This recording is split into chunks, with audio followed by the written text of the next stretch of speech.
All right, hello, and welcome back to another one of the Ask Jeff episodes.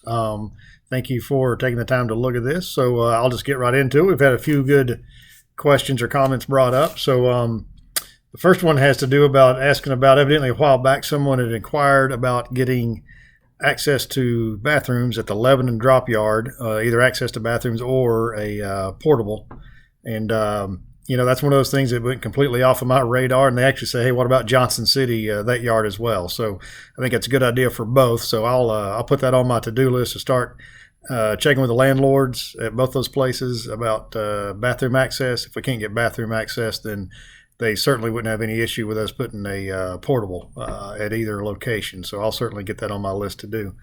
And on the subject of Johnson City, someone else brought up and asked, "Hey, what about the getting either a larger drop yard or room for people, drivers that can domicile there, park their personal vehicle there, if that's a closer option for them?" We do have some people that live up that way, or we could potentially hire people in that upper East Tennessee area. So the place we're currently at, there is an additional lot off to the side, and I've worked it out with the landlord. We can rent that from them.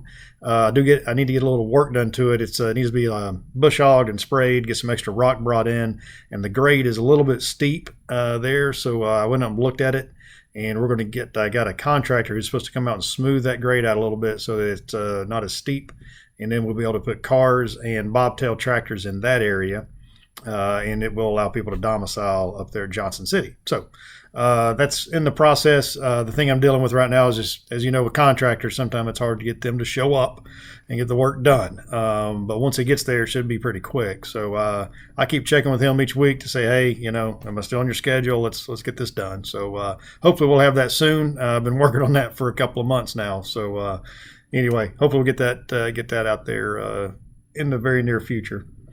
One other suggestion that came up from someone was about the shop staff having a more staggered lunch schedule.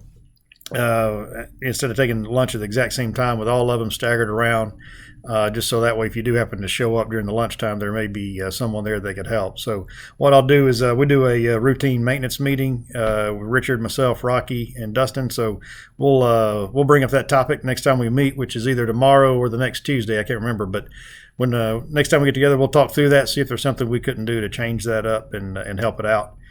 And piggybacked on that was a comment about if the shop could, if they do work on your trucks, to make sure they put the tri-pack back into the correct setting so that it keeps it'll allow the refrigerator to continue running in that standby mode. So we'll go over that as well. I think that's something that seems pretty reasonable there. So that way you don't get any spoilage on the food and whatnot over the weekend.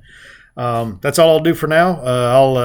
There's other requests and questions that are out there. I'll review those and put out another episode probably later this week. So thanks a lot. This happens to be National Truck Driver Appreciation Week going on right now. I'm looking out my window and there's several of y'all been able to drop by. So thank you again for all that you do, and we will see you next time. Thanks.